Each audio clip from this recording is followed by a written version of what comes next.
First World War. It starts with literally horses and carriages and ends with tanks. So it's the moment where modern war, you could argue, begins. From the very beginning, I felt this movie should be told in real time. Every step of the journey, breathing every breath with these men, felt integral. And there is no better way to telling the story than with one continuous shot. 3, 2, 1, go, go!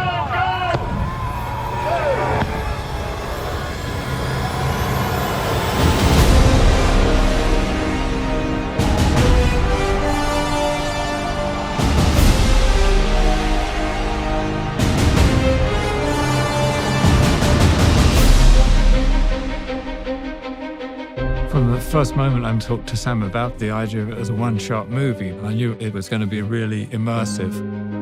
It's meant to make you feel that you are in the trenches with these characters.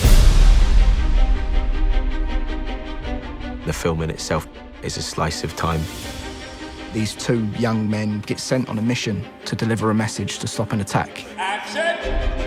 So they've got to cross into enemy territory on a race against time to deliver a message that will save 1,600 lives. And the camera never, ever comes away from the two characters. There's always that sort of get-out-of-jail card that you have with a movie. Well, you know, we might be able to cut around this, or we might take that scene out. That's not possible on this film. The dance of the camera and the mechanics all have to be in sync with what the actor's doing. When you achieve that, it's really beautiful and exhilarating.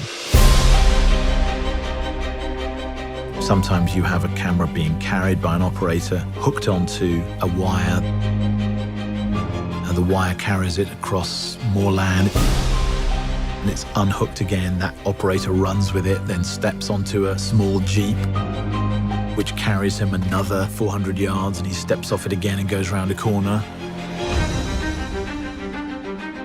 Let's go back to one. This film does not take place in a series of interiors. This is endless exteriors.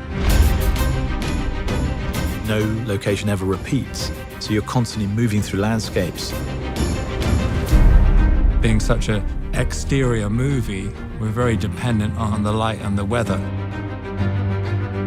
And we kind of realized, well, for a start, you can't really light it. Action. Because, you know, if you were running down a trench and turning around 360 degrees, there's nowhere to put a light anywhere. And because we were shooting in story order, we have to shoot in cloud to get the continuity from scene to scene. So some mornings, the sun would be out and we couldn't shoot. So we would rehearse. And we're rehearsing.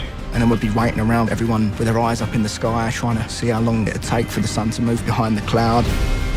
And as soon as it comes over, you've got this 5-minute window. Everyone would be like, come on, go, go, go. Go, go, go! So you are also in the lap of the gods. It's like a piece of theatre every take. Once it starts, it can't stop. If something goes wrong, you just have to keep going. Until you actually see it on a screen, you don't really realize how immersive it is and how that technique kind of draws you into it. For me, engagement is very important. And that is behind the way in which we've decided to shoot this film. I wanted people to understand how difficult it was for these men. And the nature of that is behind everything.